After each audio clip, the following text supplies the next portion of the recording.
You are actually going to complete a Google form that looks just like this in order to receive your certificate for this training instead of having to come face to face.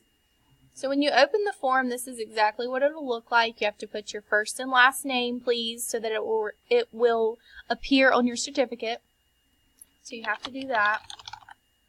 And here it says, please paste the link to your Google Docs below.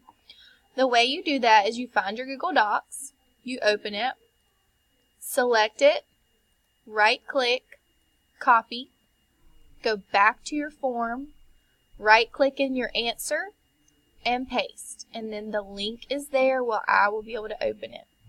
Please continue to fill out anything with a red star, and you will receive 5 points for each question.